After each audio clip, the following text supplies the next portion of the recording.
What's up, y'all? Welcome back to my channel. If you're new, my name's Yana, and if you're returning, welcome back.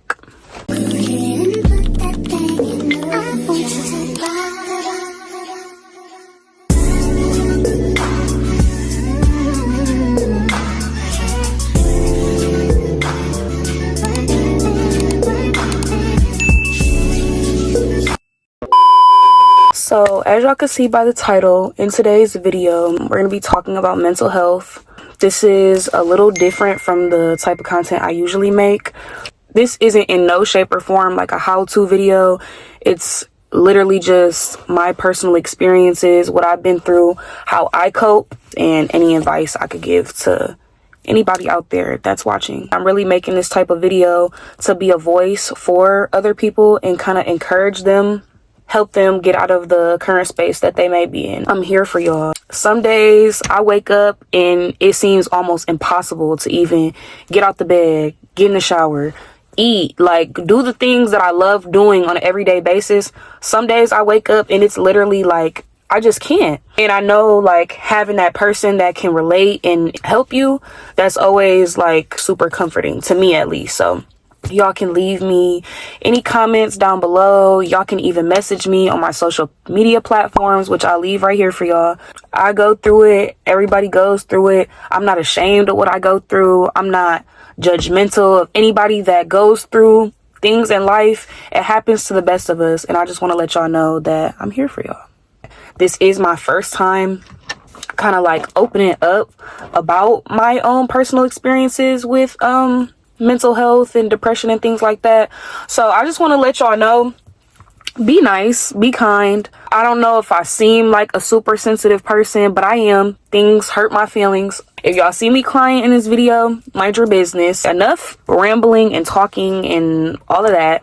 If you want to keep watching this video, stay tuned. We're about to get right into it.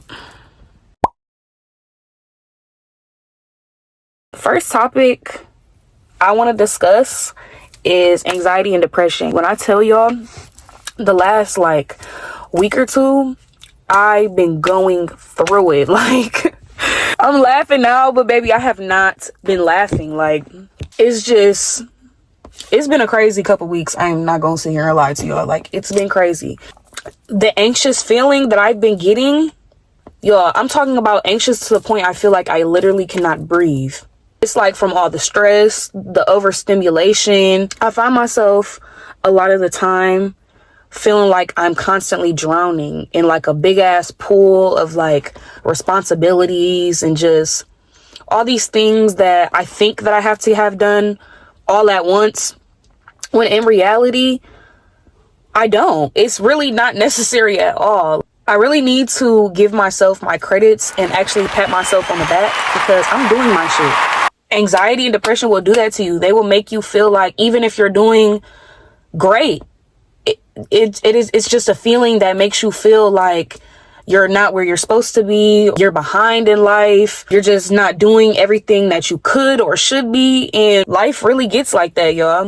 And it's sad that I feel like this pretty regularly, if not every day, damn near. I feel like the main like worry I have when we're talking about stuff like this is like the work aspect of things. I don't know if anybody else is like this, but I always try to overwork myself. Right now, I'm literally working 2 different jobs. I'm trying to push out content and it's like, it's just too much. But it's like, who told me I needed to sit here and do all of these things?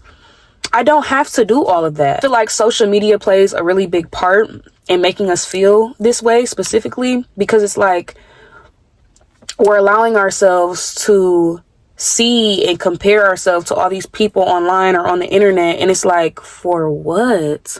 For what? I just feel like being able to see and compare myself to people that I don't even know is not good for me, like at all, yo. I find myself trying to do all these things to try to catch up to the next person. And it's like, Ayana, you don't even know these people. You want what they have. You want to do what they do. But it's like, stop. God created every person on this earth to be different. No human being placed on this planet is the same. And God did that for a reason. Do what God has called you to do. And that's been something that's been sticking with me lately. I'll wake up and I'll be like, okay, I gotta do this, that, and the third to try to sit here and catch up with the next, when in reality their life's probably in shambles too.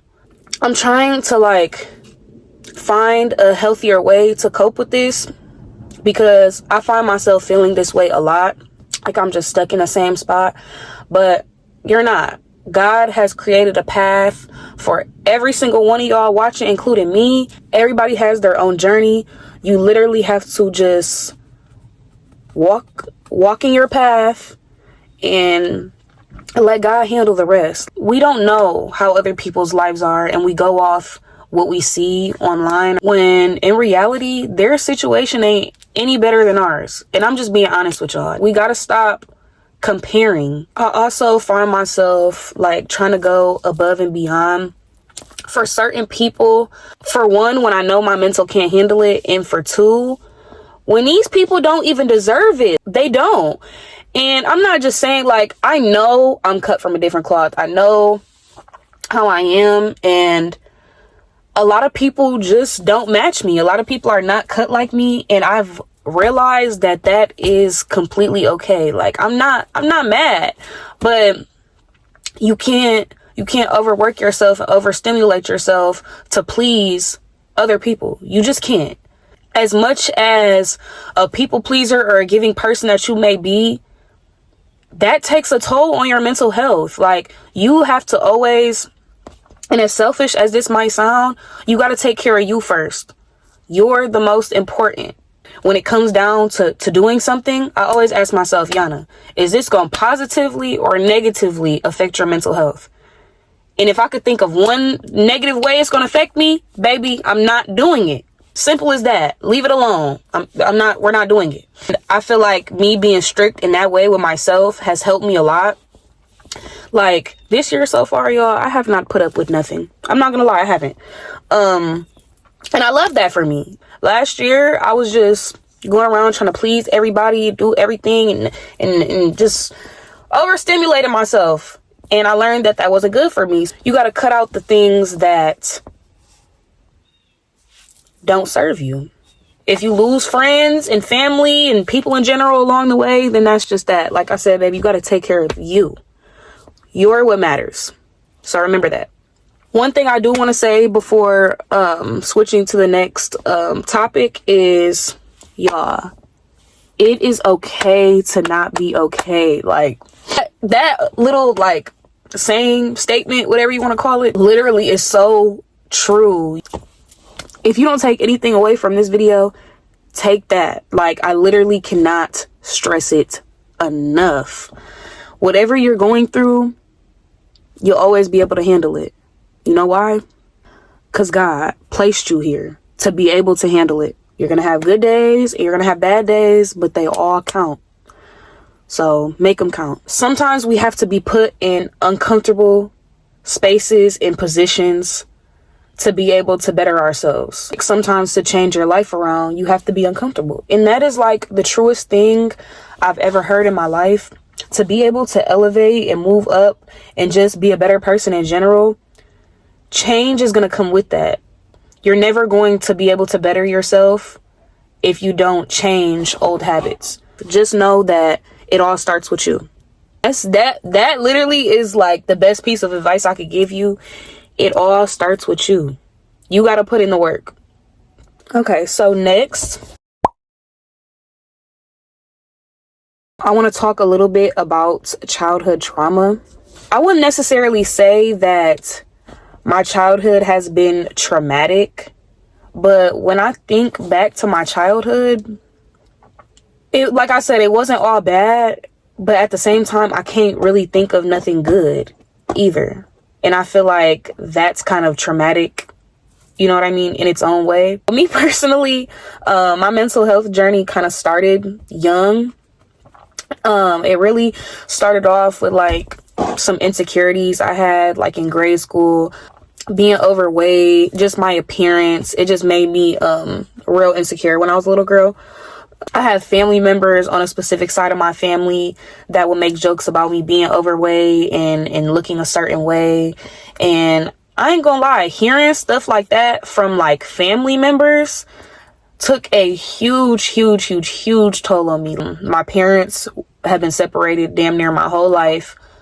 My dad was, I wouldn't say absent because he was around, but like growing up, my dad did have this female in his life. I don't even know how to put this in words, but being that young and having your father figure, like, kind of, I wouldn't necessarily say choose, but choose another female over you. Like, you being a young female, that's gonna affect, I mean, it has affected, it's affected me in my friendships, my relationships with guys. Like, that added another insecurity when I was younger. And now I feel like my dad don't even love me.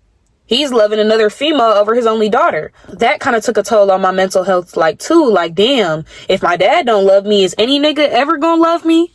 That's kind of how I went through, like, a large phase of my life growing up. But I wouldn't say, you get what I'm saying, he was an absent father. He wasn't around at all. He was, just with her. You know what I mean? And me and her got into it a lot when I was younger, and it just, yeah, I wouldn't say my childhood was necessarily traumatic, but I feel like a lot of the things that I went through and I witnessed, that's what made me who I am today, in a way. And I feel like for anybody, childhood trauma is like the root to all issues we face later in life. I say, if you're going through things later on in life, try to think back to what you went through as a child to kind of get some peace, in a way. But yeah, y'all, I always used to wonder, like me being at this big age, why I could never sleep, why I seem to push people away when they seem to, like, start caring about me, or vice versa. When I start to care too much about somebody, I still push them away. I push people away regardless. I'm not able to be as affectionate as other people. Like, I hated hugs growing up.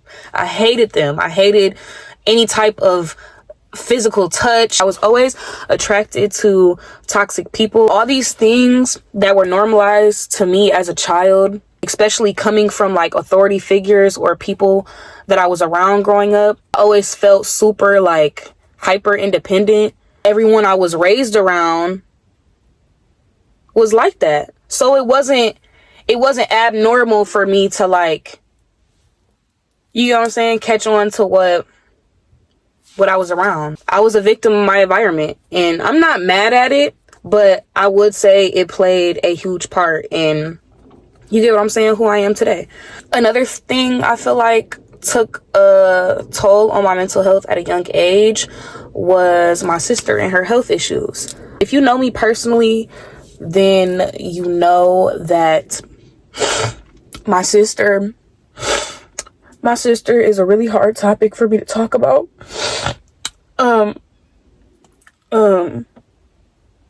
Being young, I didn't really understand, like, her condition that well, and, like, what was actually going on with her. I'm gonna just give y'all some context, because y'all, the ones who don't know me personally, probably don't know at all. My sister was diagnosed with Rett syndrome, which is a rare brain development only found in girls. It's very rare. Not a lot of people get it. So not a lot of people have heard about it and are, like, aware that it's a thing. So she was diagnosed with it at, like, a really young age. So growing up, it was literally just me, my mom, and my sister in the house. I started taking care of my sister, like, y'all, when I tell y'all I was so young, trying to help my mom around the house, take care of my sister. Like, my sister we were like this, regardless of the fact that she couldn't talk, walk, nothing. Like, that didn't change nothing for me. Like, I loved my sister. I always loved my sister. Regardless of, like, my mom growing up a single mom, having to take care of both me and my sister, she never made it seem like she was struggling or it was hard for her. She just did it. Like, my mom is my super mom. Basically, if y'all see me keep looking over here, I'm just referring to my key points. So basically, my mom took care of my sister until she really couldn't anymore, honestly. You know, she started to get older and bigger, which means heavier weight-wise. Like I said, she didn't talk or walk or nothing like that. It came to a point where my mom was no longer able to care for her.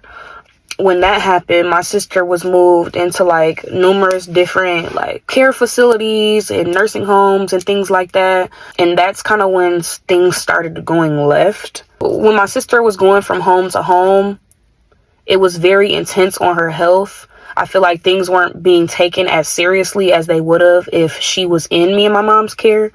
So, yeah, that was a very, very, very, very hard time for me and my mom, more my mom specifically, because she probably knew all the ins and outs and actually like what was actually going on. I kind of just seen how everything would affect her and it would affect me. I just feel like, honestly, my anxiety and everything just got worse from there. This next segment I want to talk about is grief. I feel like I'm about to start crying again. Today is currently March 7th. March 1st was, March 1st, 2024 marked the 7-year anniversary of my sister's death.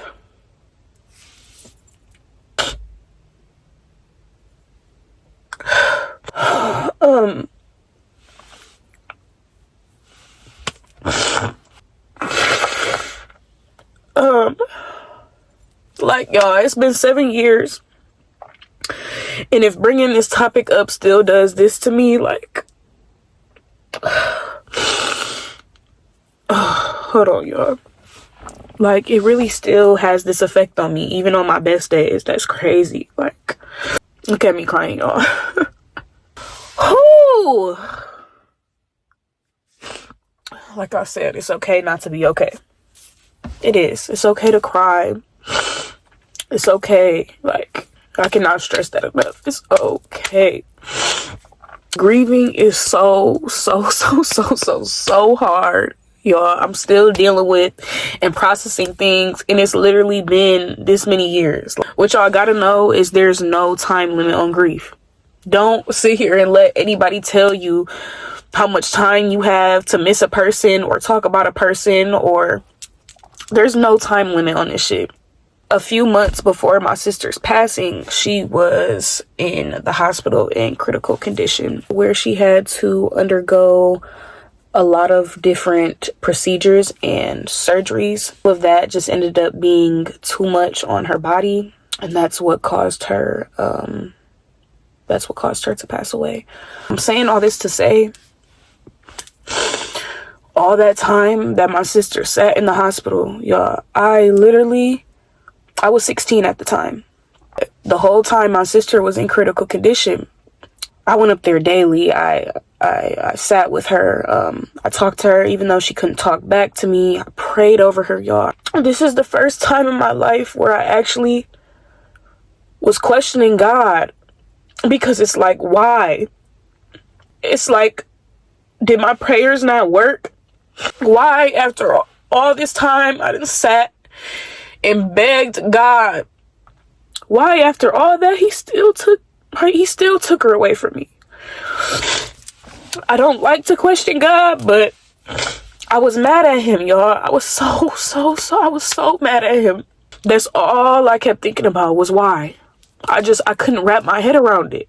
All the praying, all that, like, why? I'm older now, so I understand a little bit better, but y'all, everything happens for a reason. Not everyone is ready to hear that until they're mature enough to hear it. And at the time, I was not ready to hear that. Every action God makes is for a reason, and like I said, as much as it hurts, we have to go with it. She's not suffering anymore, and that's all that I've ever wanted.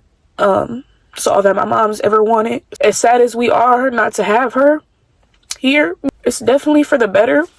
It's always seemed to me that some of the hardest times I go through, I'm like at my lowest in life.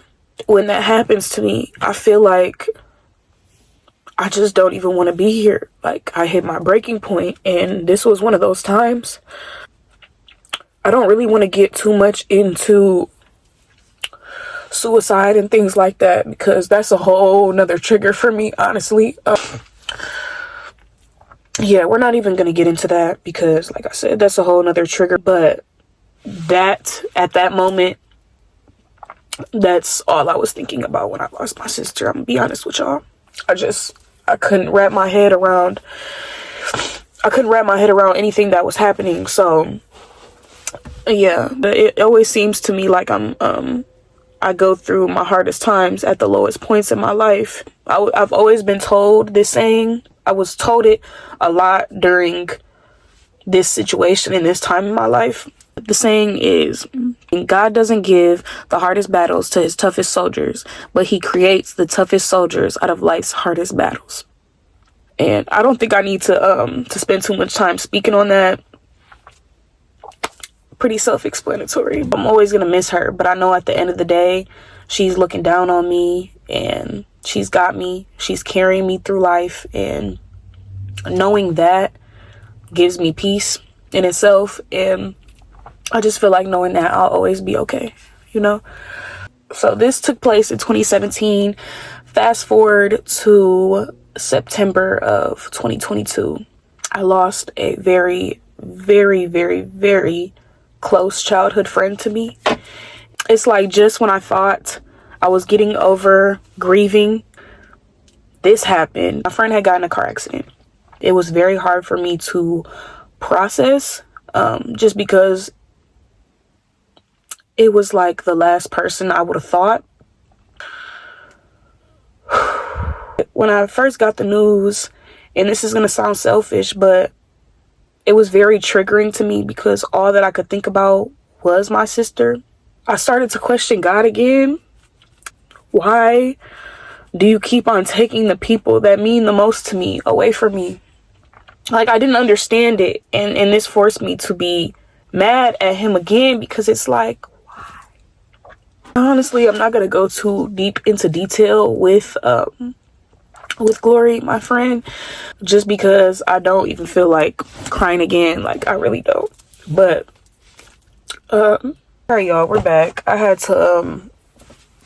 to get myself together real quick. My bad. I was basically saying all that to say, like, what keeps me going is knowing that they're together. Like, they have each other, and having that up here in my head, it's a beautiful thing. And I feel like why it touches me so much is because Glory was the only friend that I ever had that got a chance and got the pleasure of meeting my sister.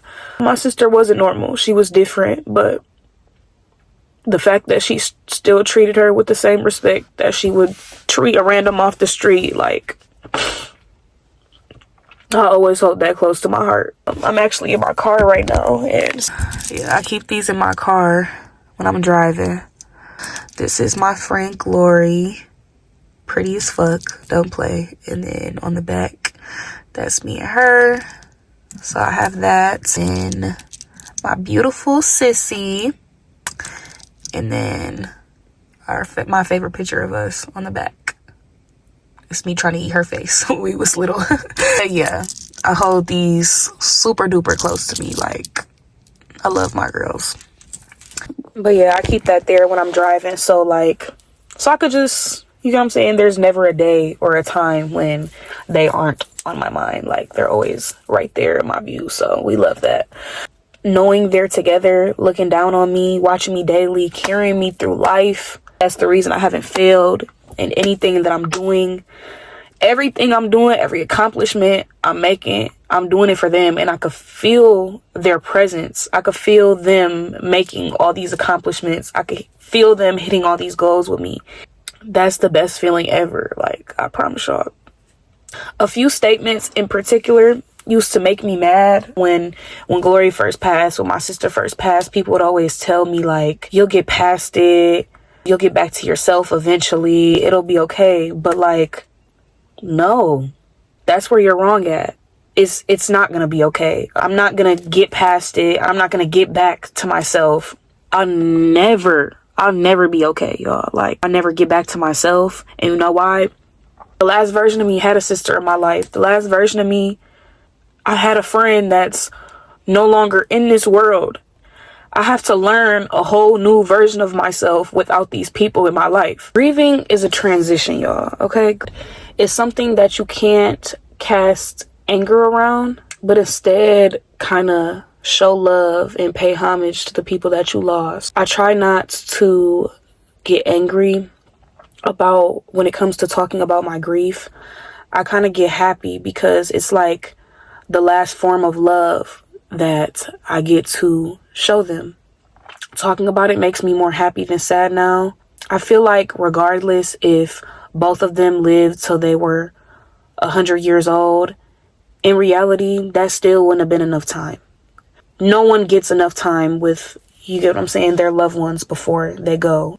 In a weird way, I feel like I'm happy to still have the grief with them being not here. I feel like that's the last form of love I have to show and kind of pay homage to my girls. And that brings me peace in itself. I know it's kind of weird to like wrap your head around.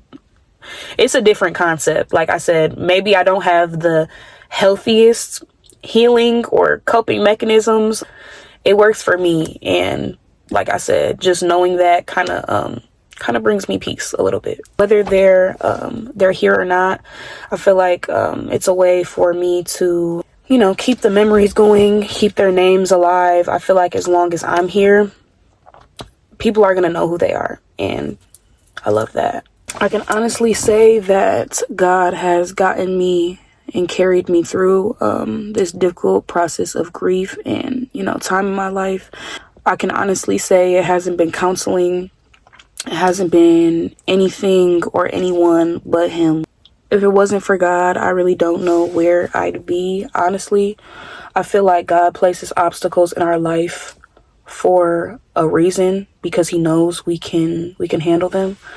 Every battle that he gives us to fight through, he does this because he knows we're strong enough to overcome them.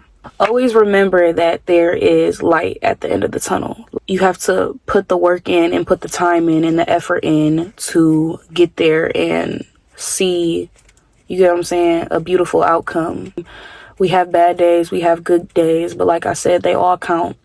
You're never just going to feel better on your own. You have to, like I said, put in the work, and you have to want to feel better too. That's a big thing. Just a little bit of advice I have for y'all is it's okay to cry. It's okay not to be okay. Never, ever, ever, ever, ever, ever, ever be ashamed of that. Everybody has their things and their different coping mechanisms, but you got to do what works best for you. Don't let anyone in the world tell you how you're supposed to grieve, how long it's supposed to take you. Don't let anyone tell you that it's going to be okay, because it's not. And that's okay. Like I said, and I'm gonna keep saying it throughout this video, it is okay to not be okay. You aren't them and they aren't you. Heal the way that you need to heal, and remember that there is no time limit on grief. Remember that. I just want to say that a lot of people talk about therapy, and a lot of people have people have a lot of different opinions regarding therapy. Some people say that counseling helps them. Some people say that it doesn't help them, like, at all. I'm one of the people that's over here, but I'm not like opposed to it. I'm not telling y'all not to go talk to somebody or get the counseling that you need, because like I said, specific things work for different people. Therapy just isn't a thing that has worked for me in the past.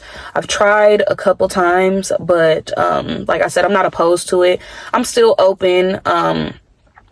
Right now, I'm kind of just trying to give myself a break, and then maybe in the near future, I'll try it again. I'm saying all this to say that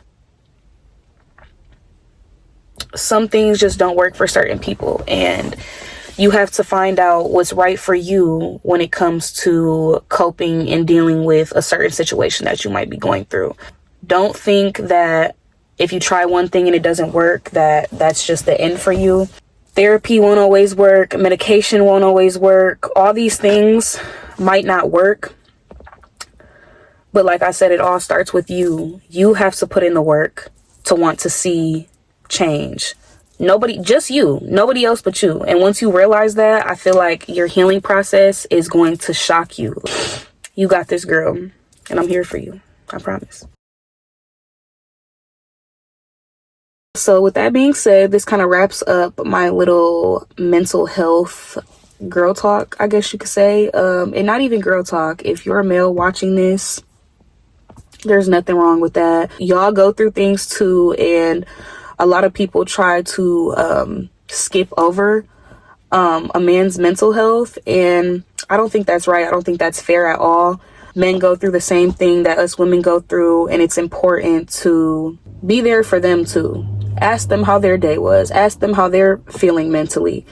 That's important as well. And I feel like we don't show that same type of love to the male community when it comes to mental health. And I think that's something that should definitely be done. So yeah, I appreciate y'all for tuning in and allowing me to speak on such a hard topic within like my situation, and actually like sticking around to hear my truth and everything like that. So if you made it all the way to the end, I literally appreciate you from the bottom of my heart, sticking with me through the crying, the tears and all. Like, I appreciate it.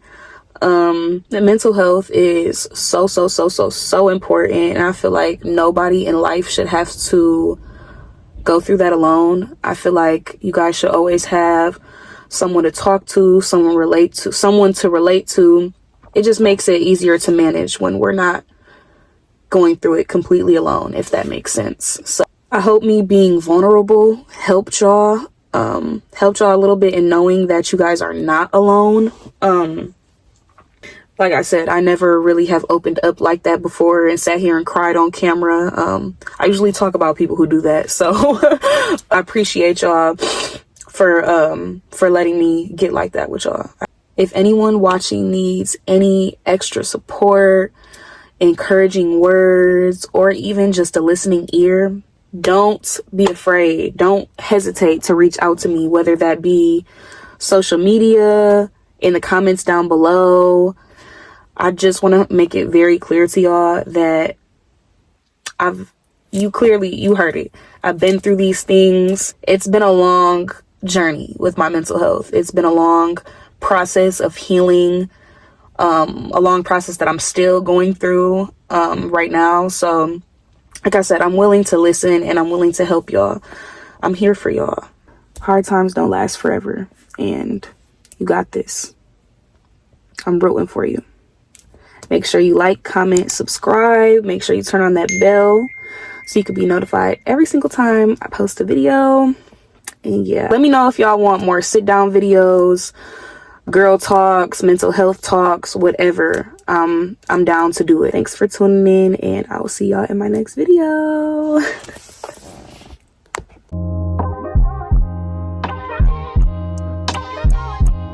Love yours.